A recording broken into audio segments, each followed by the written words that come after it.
자, 이어서 교황과 황제의 대립 살펴보도록 하겠습니다. 자, 지금 로마 가톨릭 교회가 그리스 정교가 분리된 이후에 계속 성장을 했고, 이런 성장하는 교회가 점차 세속화돼. 그러니까 이 세상에서 일어나는 일에 관심이 많아진다는 거야. 원래 종교라는 것은 신을 믿는 신앙이 중요한 것인데, 그런 것이 아니라 현실 세계에 필요한 이런 것들에 관심이 많아진다는 것이죠. 자, 그 과정에서 나름 이 성장을 해왔고, 나름 봉건 영주로서도 커가고, 그러나 타락하는 모습이 있자 클리니스토원 같은 데서는 개혁운동이 벌어지기도 했다라는 겁니다.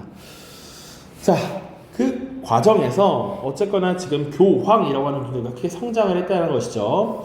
그래서 황제와 이제 권력 다툼을 벌이게 됩니다. 그 내용을 한번 보도록 하겠습니다. 자, 먼저 교황권이 확대되는 과정 볼 텐데, 배경을 보시면 11세기부터 교황의 주도로 교회를 세속 권력으로부터 벗어나도록 하려는 모습이다. 자, 교회를 세속 권력으로부터 벗어나게 한다라는 것. 왜? 당시 국왕에게 성직 서임을 받는 경우가 있었기 때문에 그거 안 된다. 교회의 일은 교회에서 결정하도록 해야 된다라는 것이었죠. 이때 등장했던 교황들이 있습니다. 나름 강력한 카리스마를 뿜고 있었고요.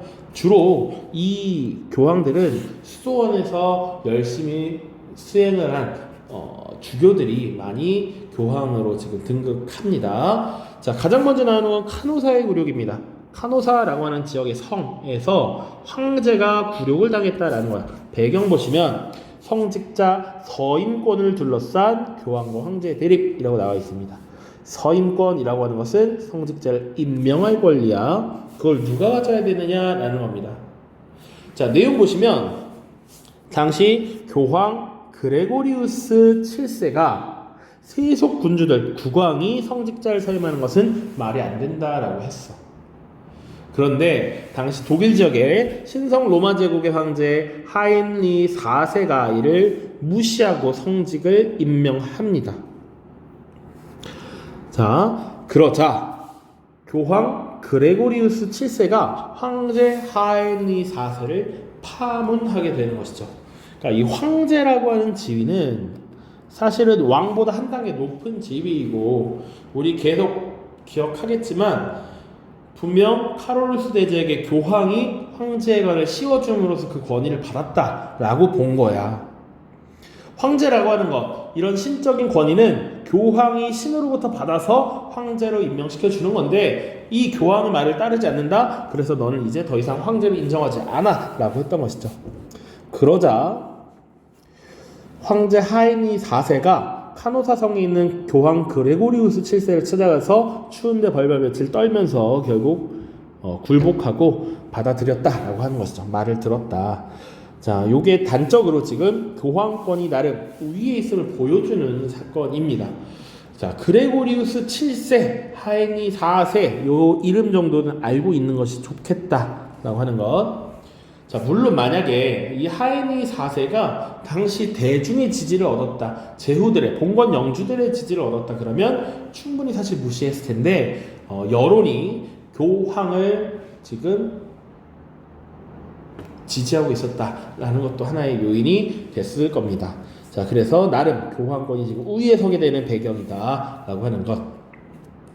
자, 그 이후에 이제 서임권 문제를 문서로 정리한 하나의 협약이 등장합니다. 그것이 바로 보름스 협약입니다. 이 보름스 협약을 넣는 연표 문제에서도 많이 나오니까 잘 기억을 해두시고요.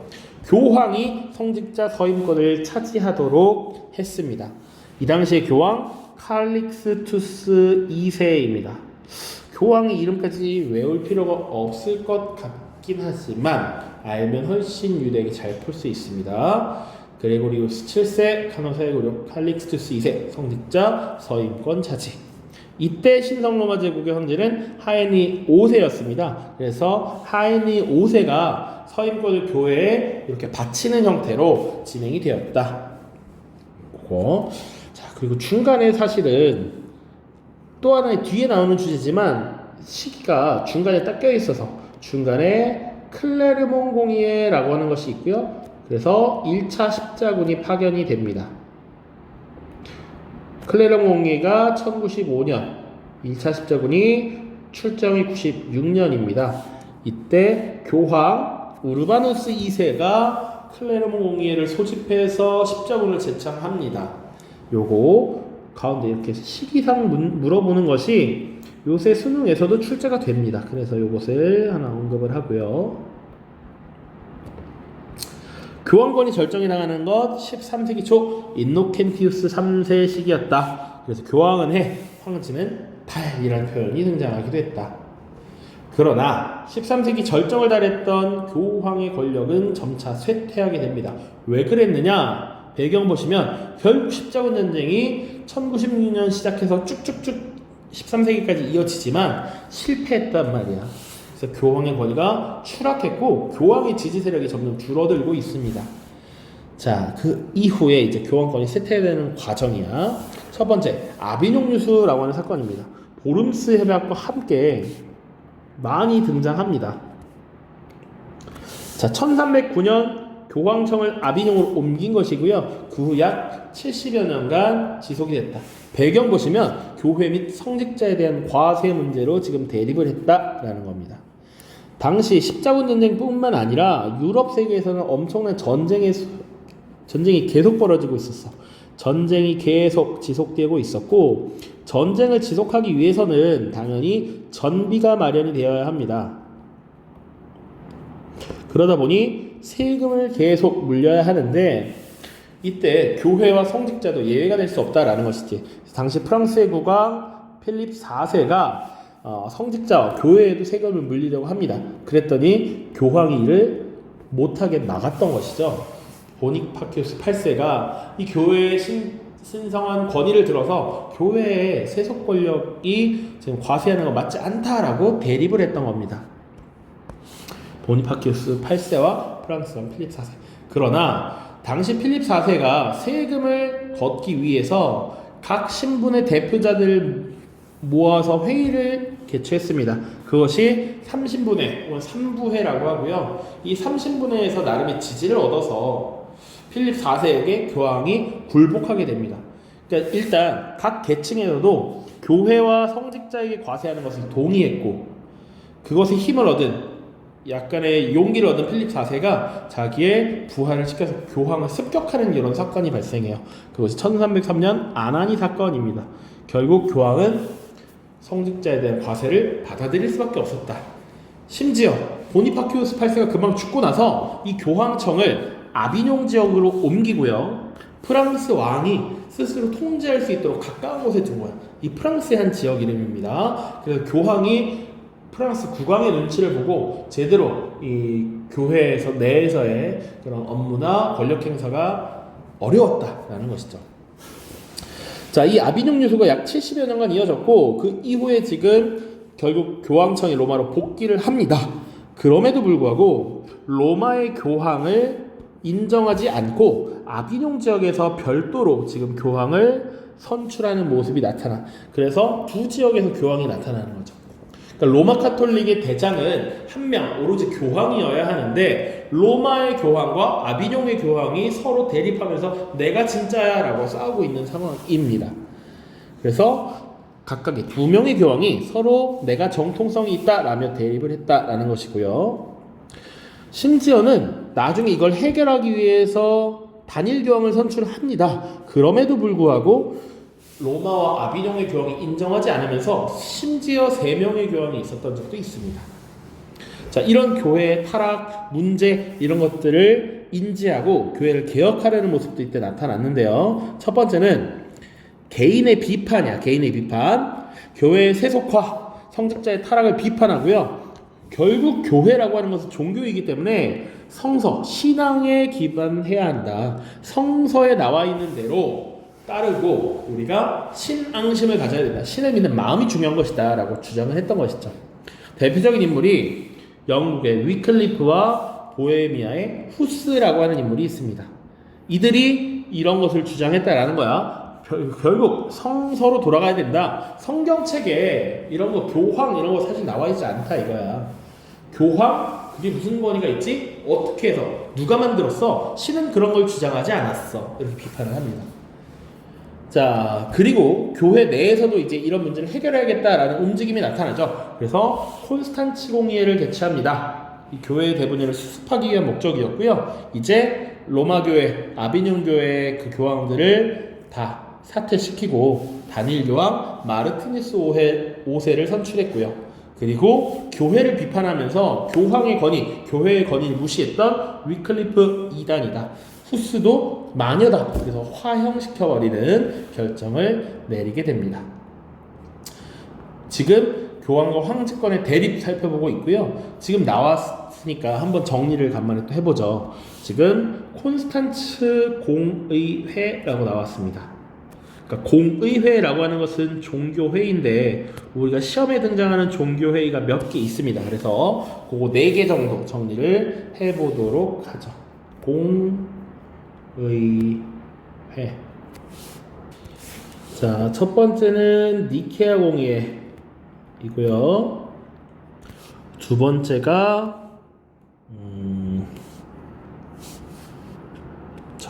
클레르몬 공의회.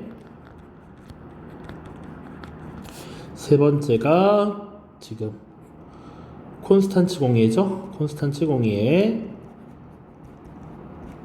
그리고 네 번째가 트리엔트 공의회입니다.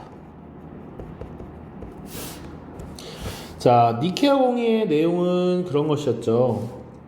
그 아리우스파와 아타나시우스파의 대립, 삼위일체설에 대한 논쟁이 벌어졌을 때 아타나시우스파를 정통으로 인정했던 내용입니다. 삼위일체설. 칸이 좁네요. 아예 이거 별도의 나의 수업 돌아보기 같은데 정리하게 할걸. 자, 그리고 클레르몬 공의회는 십자군 전쟁 제창입니다. 십자군 전쟁. 교황 우르바누스 2세 때입니다. 그 콘스탄츠 공의회는 지금 봤지만 교회의 대분열을 수습하기 위한 목적이었다. 수습이 주 목적. 위클리프를 이단으로 규정하고 후스를 화형시켰다. 트리엔트 공의회는 이 마틴 루터의 종교개혁이 등장합니다. 그래서 종교개혁에 대한 카운터라고 보시면 돼. 그래서 이 종교개혁을 어떻게 지금 대응할 것인가 라고 해서 일종의 개신교를 지금 단죄하고 나름 개신교에 대한 반박을 하는 겁니다. 그래서 로마 카톨릭의 정통성을 다시 한번 세우기 위해서 교회의 권위를 재확인하는 것. 카톨릭 교회의 권위 재확인. 이것도 까만색으로. 가톨릭의 권위 재확인이라고 보시면 되겠습니다. 내용을 좀 꾸겨 넣었는데 이거 잘 정리를 해 보십시오. 자, 그 다음 이제 중세 서유로의 문화 파트인데요. 실질적으로 근래 이게 출제가 되지 않아서 약간 애매하긴 한데 선지에 등장하는 경우는 있습니다. 정답으로 붙진 않아도. 그러니까 한번 볼게요. 자, 중세 서유럽의 문화라고 하면 크리스트교 중심의 문화 발전이다 라고 얘기했고요. 우리가 중세 유럽 개관할 때 크리스트교뿐만 아니라 사실은 로마의 문화와 게르만의 문화가 함께 등장을 하고 있다. 함께 융합되어서 형성이 된다 라고 했습니다. 그래서 철학, 학문, 문학, 건축 분야로 나눌 텐데 철학부터 보도록 하자. 철학. 자, 기본적으로 철학은 신학의 보조학문으로 발전했습니다. 그래서 철학은 신학의 시녀다 이런 표현이 있는데 요즘 여러분들은 시녀가 뭔지도 모르겠죠? 시녀는 옆에서 어떤 일을 수행할 때 도와주는 일종의 하녀 이렇게 생각해도 됩니다. 항상 옆에서 도와주는 서포터라는 거예요. 서포터. 알았지? 그러니까 신학이 중요하고 그것을 설명하기 위한 보조학문으로서 작동했다. 그러니까 신학은 신의 존재를 증명해야 되죠. 신의 존재를 어떻게 증명을 할 것이냐라고 할 때 철학적인 요소를 설명에 포함을 시킨다라는 것이죠. 철학이 크게 이렇게 세 시기로 구분할 수 있는데 중세 초기에는 교부 철학이라는 것이 발달합니다. 교부 철학. 아우구스티누스라는 인물이 집대성을 하고 정리를 했습니다. 그래서 크리스트교를 하나의 학문으로서 설명을 하려 했다. 종교를 지금 학문적으로 설명한 것. 교부 철학이고요. 십자군 전쟁 이후에는 변화가 나타납니다.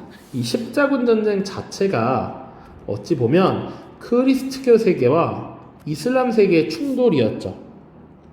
그러다 보니 이 전쟁 과정에서 원하던 원하지 않았던 교류가 계속 발생합니다. 그래서 아리스토텔레스의 철학이 다시 서유럽에 전파가 됩니다. 이 말인즉슨 아리스토텔레스는 사실 그리스 시대의 철학자인데 아리스토텔레스의 저작이나 이런 것들이 그리스 로마 시대를 거치면서 있었지만 이 중세를 거치면서 그게 사라졌단 말이야.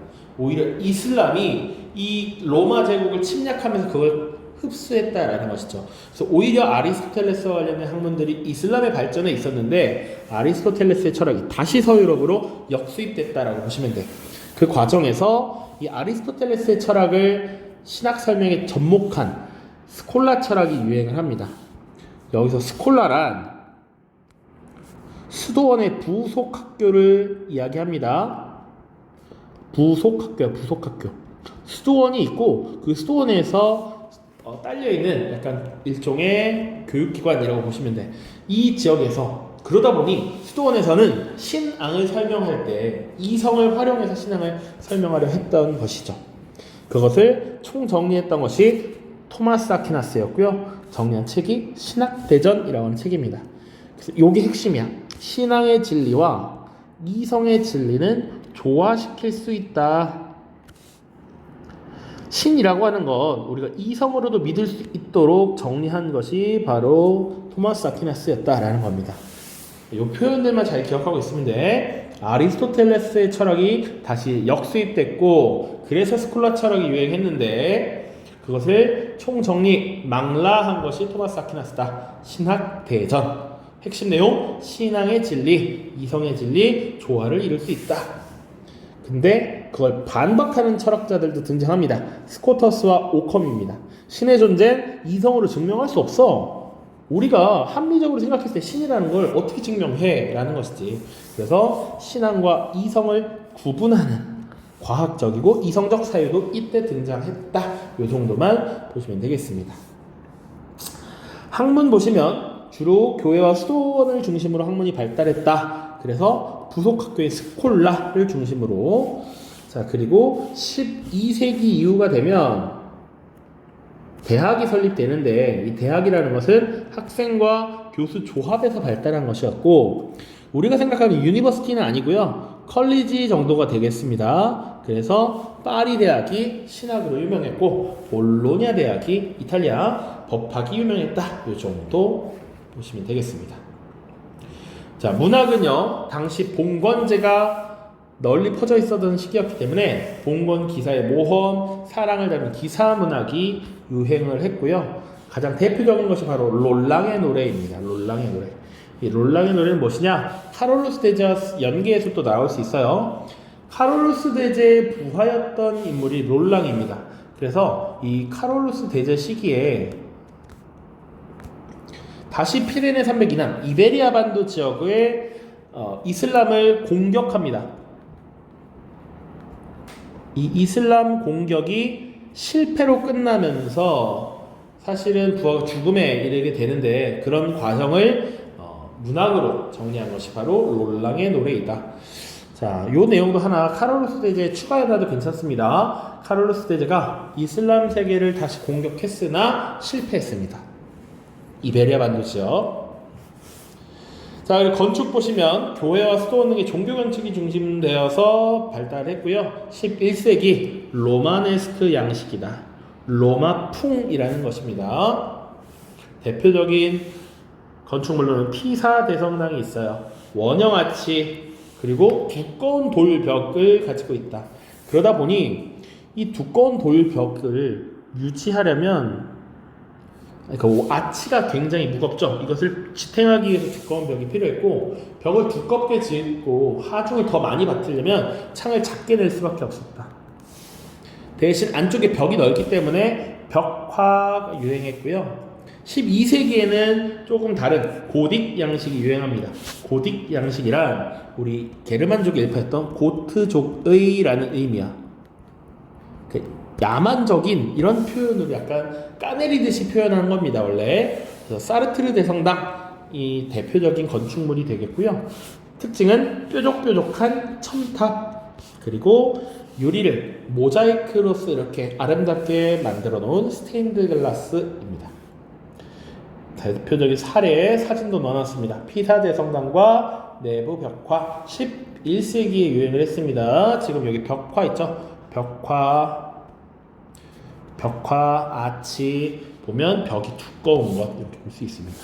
자, 그리고 고딕 양식, 뾰족한 첨탑, 안에 스테인드 글라스 이런 것들이 특징이 되겠습니다. 자, 자료 살펴보기는 읽기 자료를 넣어놨습니다. 여러분이 한번 간단하게 읽어보시면 내용 정리를 잘했다는 전제하에 빈칸을 다 채울 수가 있습니다. 자, 교황과 황제의 대립 하나, 둘, 그리고 중세 서유럽의 철학 이거 보면 되겠고요. 관련돼서 교과서 좀 보겠습니다. 교과서는 우리 앞쪽에 프랑크 왕국부터 안 봤기 때문에 쭉 한 번에 보고 문제를 풀겠습니다. 자, 교과서 116쪽이고요. 많은 내용은 거의 대부분 내용은 다뤘기 때문에 보지 않은 것들을 중심으로 가볍게 자료를 중심으로 보겠습니다. 자, 게르만족이 세운 국가 중에서 두 번째 분단, 오랫동안 번영한 나라는 프랑크 왕국이었고요. 왜 프랑크 왕국이 오래 존속할 수 있었는지 이유가 나와 있습니다. 첫 번째 이유, 본거지를 유지한 채 갈리아 지방에 정착했다. 두 번째, 클로비스가 가톨릭으로 개종했다. 뭐 이런 내용들. 나머지는 읽어보시고요. 지도도 다 우리 자료에서 봤던 내용입니다. 117쪽. 자, 봉건제 형성 보면 됩니다. 위에 프랑크 왕국은 다 살펴봤던 내용이고요. 봉건제가 어떻게 형성되었는가 보면 9세기 무렵 노르만족이 이동, 그래서 여러 나라들이, 여러 공국, 여러 왕조들이 생겼다라는 것, 그 과정에서 나름의 무력을 갖추어서 기사계급으로 성장하는 것, 이런 것도 쭉 나와 있으니까 읽어보시면 되겠습니다. 결과적으로 봉건제가 형성되면서 지방 분권화가 촉진되어 왕권이 약화되었다. 이거까지. 자, 오른쪽에는 샤를마뉴상이라고 되어 있습니다. 그래서 샤를마뉴, 카롤루스 대제가 당시 분열된 서유럽 세계를 통합했다라는 것이죠. 그것을 기리기 위해서 이런 상을 만들었다라는 겁니다. 자, 서유럽의 봉건제, 요거 선생님이 교재 자료에 넣어놓은 거니까 한번 읽어보시고, 중세 봉건사의 정치 경제적 특징 써놓는 거 있습니다. 그거 잘 작성을 하시면 되겠네요. 자, 장원의 모습입니다. 장원의 모습은 선생님이 보지 않았는데 잘 보시면 1번 영주의 성이 있죠. 전시에는 이쪽에서 피신을 하기도 했다라는 겁니다. 자, 지금 영주의 성, 그리고 교회 있죠? 이때 주말에 가서 예배를 드렸을 것이고요. 3번이 여기가 경작지입니다. 여기가 주로 경작지가 되겠네요. 경작지는 울타리를 치지 않았고 길쭉한 지조 단위로 이렇게 나눠져 있다라는 것. 공동 방목지 이렇게 있고요. 재분소와 대장강과 같은 시설들이 있는데 이런 것들을 당시 영주의 것인데 사용하고 사용료를 납부하기도 했다. 이런 정도 보시면 되겠습니다. 그래서 장원의 구조 쭉 읽어보시고요. 농노의 특징 잘 좀 보십시오. 장원 내 농민은 대개 농노였다. 그래서 노예와는 또 다른 모습인데 노예와 달리 혼인권, 농지보유권이 있었고 어느 정도 보호를 받았지만 부자유했다. 그래서 어떤 걸 해야 되는지 매주 2, 3일간 직영지 경작, 공납, 시설을 의무적으로 이용하고 비용 지급, 각종 세금, 영주의 법정에서 재판을 받아야 했다라는 것 잘 기억을 해 두십시오. 봉건국가의 발전 보시면 프랑스에서는 전형적인 지방 분권적 봉건국가가 나타났습니다. 그래서 위그 카페가 왕으로 추대되면서 카페 왕조로 이어졌죠. 그러니까 프랑크 왕국이 나뉘었고요. 그래서 중세 서유럽 쪽에는 서프랑크가 있었지. 이 서프랑크 왕조가 단절이 되자 여기서 이 카페 왕조가 등장을 했다라고 보시면 됩니다.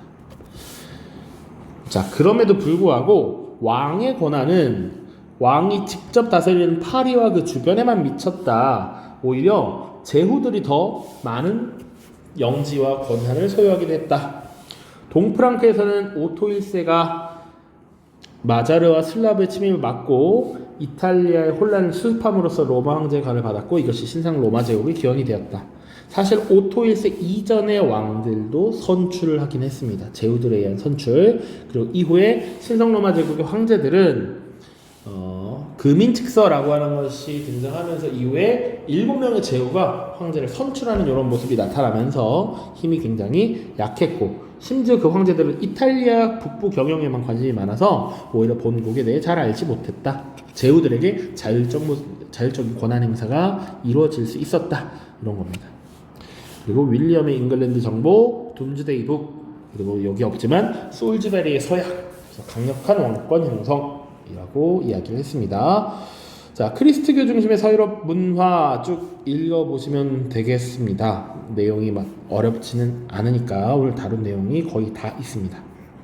자료 1번 보죠. 클린이스트원과 스톤운동 내용을 한번 보겠습니다. 클린이스트원은 교황에 직속되어서 권력의 간섭을 받지 않았고요. 청빈, 순명, 정길 등의 베네딕트 계율을 엄격하게 지키면서 교회 개혁 운동을 주도했습니다. 영향력이 매우 커서 우르바누스 2세와 그레고리우스 7세 같은 교황을 배출하기도 했죠. 우르바누스 2세는 십자군을 제창했던 교황이고요. 그레고리우스 7세는 카노사의 굴욕 당시에 황제를 파문했던 교황이죠. 자, 그리고 클린스톤이 추진한 개혁운동의 영향 이런 것도 기억해야 됩니다. 스톤은 노동을 존중하여 모범이 되었고 학문 연구를 권장하여 요런 영향 기여를 하였다까지 보시면 되겠습니다. 자, 교황과 황제의 대립, 카노사의 굴욕, 보름새벽 쭉 나와 있습니다. 그래서 카노사의 굴욕 여기 나와 있죠. 황제가 교황에게 지금 굴복하고 결국 화해를 주선해달라고 빌고 있는 모습. 갈등 자료 보겠습니다. 서임권에 대한 훈력, 그레고리우스 7세고요. 황제와 왕을 포함한 모든 평신도가 황제에게 감독의 직책, 대스돈 또는 교회에 대한 서임을 줄 수 없다. 황제도 결국 교회에서는 하나의 신도일 뿐이다 라는 것이야. 누가 신도에게 성직 임명을 받느냐, 그거 문제다 라고 한 것이죠. 그레고리우스 7세입니다. 그리고 결국 서임권이 교회에 양도되었습니다. 자, 독일 왕국에서 신성 로마 제국 황제인 나하인리는 서임권을 로마 가톨릭 교회에 바친다 라는 것. 그래서 교황이 서임권을 가진다 라고 이야기를 했습니다. 나머지 읽어보시고요. 스콜라 철학도 한번 읽어보십시오. 결국 이성, 신앙의 진리와 이성의 진리가 잘 조화를 이룰 수 있다라고 했던 겁니다. 자, 학문의 발달 쭉 보시고요. 뒤에 교황권의 세태에 대한 내용은 여기 126쪽에 있습니다. 126쪽. 자, 그래서 아비뇽 유술 이후 교회 대분열 그것을 수습하는 과정. 여기만 보시면 됩니다. 여기만. 위클리프가 사실은 주장했던 것, 성서로 돌아가자. 예수께서 교황청이나 추기경회의를 설립했단 말은 어디에도 없다. 성서에 그런 거 안 나와 있다라는 거야. 그러니까 예수께서 교황이 있어야 된다고 얘기 때 안 했고 100명의 교황이 있고 모든 수도사가 추기경이 돼도 신앙에서 성서와 일치할 때만 찬성해야 된다. 성서로 돌아가자라고 하는 나름의 개혁을 주장했던 것이 바로 위클리프였다. 또 보헤미아 지역에 후스도 있었습니다. 자, 문제 풀고 마무리하도록 하겠습니다. 이어서 문제 풀도록 하겠습니다. 2020년 수능 4번 문항이에요. 다음 칙령에 대한 설명을 옳은 것은 황제 레오 3세가 아래와 같이 칙령을 발표한다. 불멸의 신을 형상화하는 것은 신을 인간의 수준으로 전락시키는 행위다. 성스러운 그림, 성화를 그리는 행위를 신성모독으로 규정한다. 희생, 제의를 포함한 모든 이규적 행위를 금지한다. 불멸의 신을 형상화한다. 요것이 곧 성상을 제작하는 거잖아. 그러니까 요거 하지 말아라 라는 얘기고요. 성화, 그림도 그리지 말라라는 거야. 그러니까 지금 이 황제 레오 3세는 비잔티움, 동로마의 황제이고요. 그리고 성상 숭배 금지령을 내리고 있죠. 성상 금지령 726년에 발표된 내용입니다. 자, 그래서 이 성상금지령에 대한 설명으로 옳은 것은 바로 1번 동서교회의 대립을 격화시켰다. 이게 정답이 되는 것이죠. 왜? 당시 게르만족이 많이 유입되어 있었던 서로마 교회에서 이것을 거부했다라는 것이지. 왜? 게르만족은 이 조금 문명이 덜 확산된 유목민족이다라고 로마 교회는 여겼기 때문에 이들을 설득하고 이해시키고 믿게 하기 위해서는 눈앞에 보이는 무언가가 있어야 돼. 이게 예수님이야. 이걸 믿어야 돼. 라고 했다라는 것이죠. 자, 교황의 아비뇽 유수를 초래하였다라는 내용은 성직자에 대한 과세 문제가 배경이 되었죠. 그래서 성직자에 대해서 과세를 하려고 하자 당시 교황 보니파키우스 8세가 이를 금지하고 교황의 신성한 권위라고 해서 우남쌈담이라고 하는 칙령을 발표합니다. 3번 보름스 협약을 체결하는 계기가 되었다. 이것은 서임권 투쟁과 관련된 내용이죠. 카누사의 굴욕 이후에 있었던 일입니다. 트리엔트 공의회가 개최되는 배경이 되었다. 선생님이 트리엔트 공의회 쭉 정리를 했었는데 아까 그 종교개혁이 일어나고 나서 종교개혁이 발생하고 나서 어떻게 보면 가톨릭 내부에서 나름의 종교개혁을 벌이면서 가톨릭의 권위를 재확인하는 것이 바로 트리엔트 공의회였습니다. 16세기 중반입니다. 클리니스도원의 교회 개혁운동, 이것은 당시 서로마 교회가 발전하면서 세속화되자 그것에 대한 개혁운동을 벌였던 것이죠. 10세기 초반의 내용입니다. 자, 오른쪽 다음 자료를 활용한 탐구활동으로 가장 적절한 것은 내 권위와 온전함을 확신하니 나는 전능하신 신의 이름으로 하엔리 4세가 신성 로마 제국과 이탈리아 내 그의 왕국을 상실하였음을 선언하노라. 신이 보낸 신에게 돌아오지 않고 방황했고 나의 경고를 무시하였다. 그래서 황제 하엔리 4세를 파문에 처한다 라는 내용이었죠. 이 자료를 활용한 탐구활동은 바로 4번 카누사의 굴욕 사건이 발생한 배경을 조사한다 입니다. 그래서 당시 하엔리 4세, 신성로마 제국의 하엔리 4세가 이 세속 권력이 성직을 임명하려 했단 말이야. 그래서 당시 나는 교황 그레고리우스 7세인데 이 그레고리우스 7세가 이 왕을 비롯한 평신도로부터 서임받는 것을 금지한다 라고 했다는 것이죠. 그래서 하엔리 4세를 파문했다. 그래서 당시 황제였던 하엔리 4세가 교황이 머물고 있던 카노사에 찾아와서 무릎을 꿇고 빌었다 라고 하는 전설의 카노사의 굴욕 사건입니다. 자, 탄지마트라고 하는 것은 오스만 제국에서 시행된 근대적 개혁이고요. 차티스트 운동은 우리 통합사회 시간에 아마 다뤘을 것 같습니다. 영국의 19세기 인권 운동이라고 볼 수 있죠. 테르미도르의 반동은 프랑스 혁명 당시 관련된 이야기고요. 그라쿠스 형제 개혁은 로마 공화정 말기 이 토지의 부족 이런 것들을 해결하기 위함이었습니다. 자, 13번입니다. 나 그레고리우스 7세는 다음 칙령을 발표하노라. 교황만이 모든 제후들로부터 발의 입맞춤을 받는다. 교황은 황제를 폐위할 수 있다. 누구도 교황은 재판할 수 없다. 이런 것이 그레고리우스 7세 당시 이제 교황권이 가장 우월하다라고 하는 수위권을 확인하기 위함입니다. 그래서 정답은 4번이 되겠죠. 서임권 투쟁의 전개 과정. 그 결과 카노사의 굴욕이라는 사건을 통해서 교황권이 우위에 있음을 보여주었고 이후 보름스 협약을 체결하면서 교황의 서임권이 보장되는 확보되는 모습을 보여줬습니다. 자, 계몽사상 훨씬 뒤의 이야기이죠. 보통 17세기 말, 18세기의 나름 거의 전성기를 맞이했는데 이때는 이제 과학혁명과 더불어서 과학의 발전에 따라 인간에 대한 이 믿음이 생겨. 인간 이성에 대한 믿음이 확대되고 우리 스스로 이제 신이 아닌 인간 이성에 의해서 이런 의식이 형성되어야 한다라는 나름의 사상이라고 볼 수 있겠죠. 18세기의 핵심이 됩니다. 30년 전쟁의 결과 1648년에 베스트팔렌 조약이라고 하는 것을 체결합니다. 뒤에 이야기고요. 성상 파괴령 반포의 배경 8세기 726년 비잔티움 황제 레오 3세에 의해서 발표가 되었죠. 726년 레오 3세. 자, 아까 문제 때도 언급을 했어야 됐는데 레오 3세는 두 명이 나옵니다. 자, 레오 3세 726년에 한 번 나오고요. 800년에 한 번 나오게 됩니다. 이때는 비잔티움 제국의 황제이고요. 성상 파괴령을 발표했죠.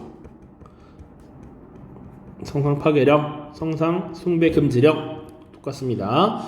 그리고 여기는 교황이죠. 교황.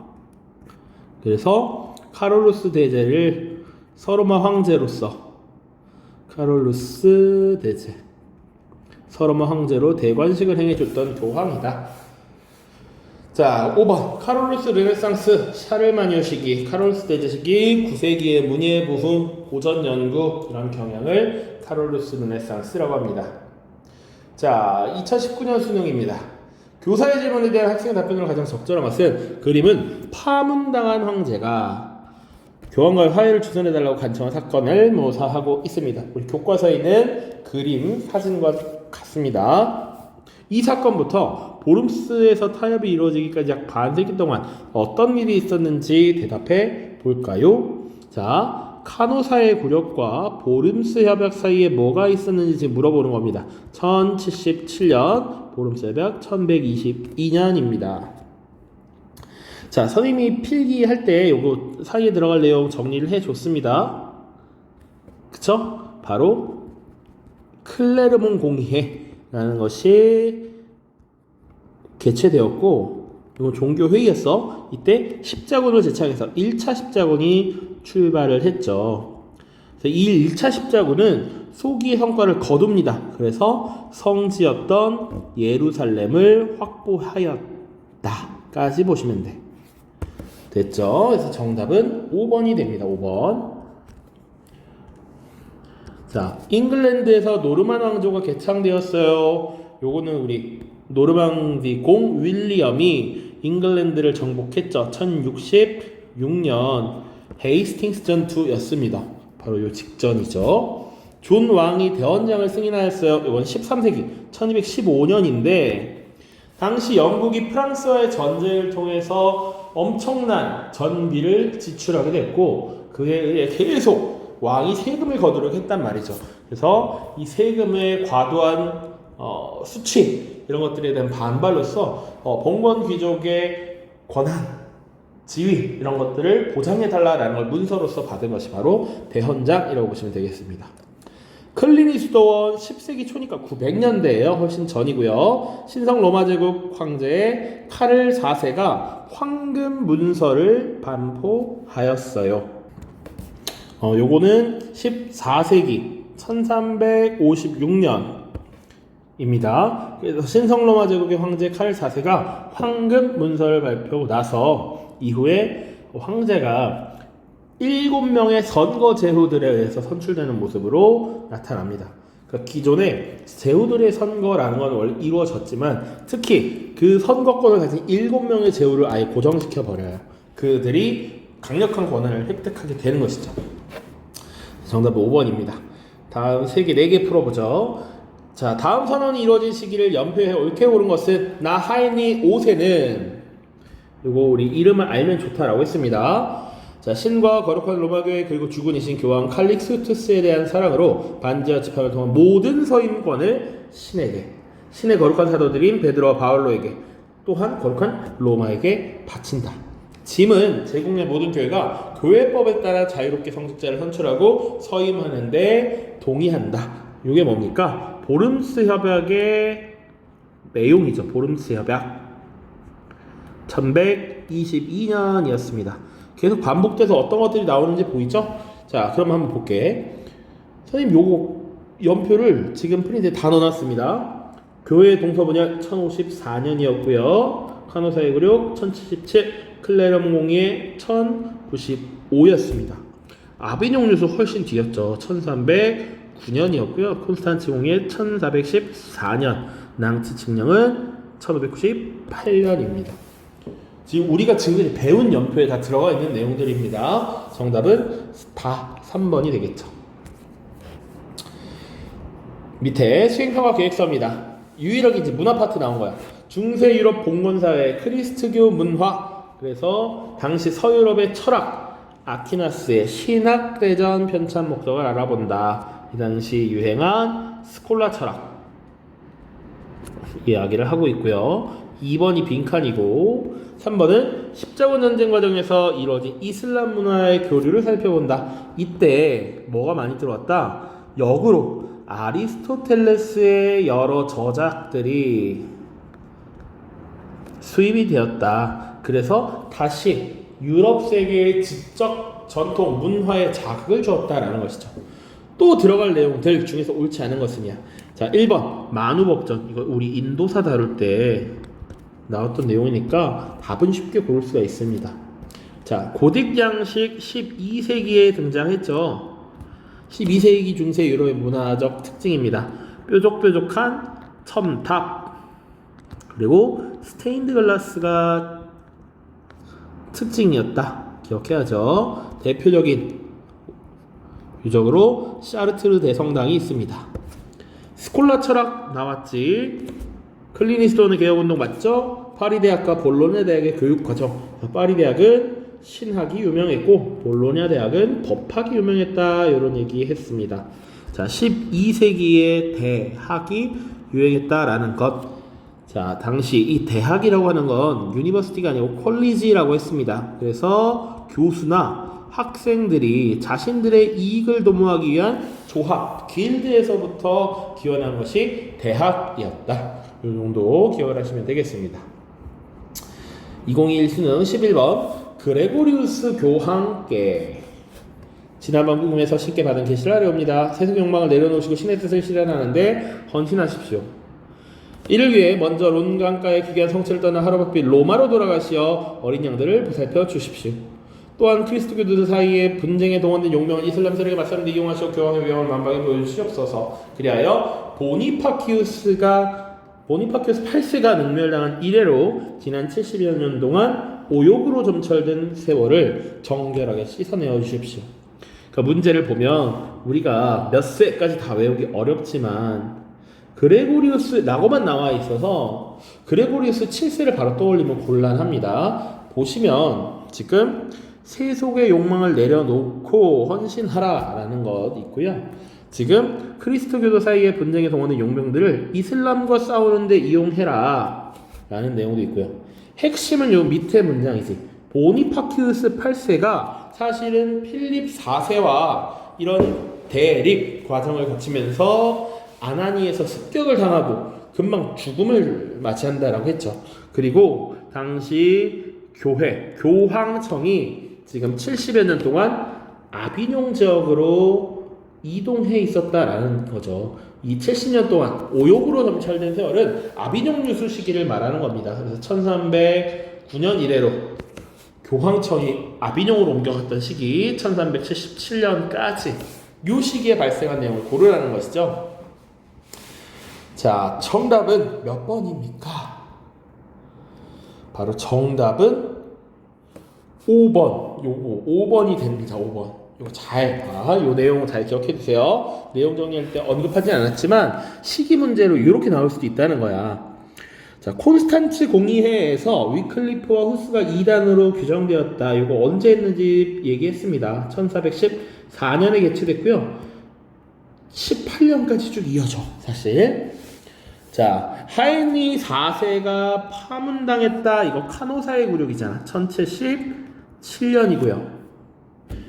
황제와 교황 사이의 타협이 이루어져서 보른스 협약이 체결되었다. 1122년입니다. 십자군이 콘스탄티노폴리스를 점령하고 라틴 제국을 수립하였다. 이건 뒤에 또 다를 텐데 4차 십자군입니다. 그래서 라틴 제국을 건설한 것이 1204년이에요. 그런데 전쟁이 벌어졌다. 요거 프랑스 내 영국 영등 지배권을 둘러싼 전쟁, 영국과 프랑스에 100년 전쟁이 벌어집니다. 이게 1337년부터 1453년까지야. 벌어졌죠. 중간에 해당하잖아. 그쵸? 요렇게 물어본 겁니다. 요렇게 좀 물어볼 수 있다. 분명히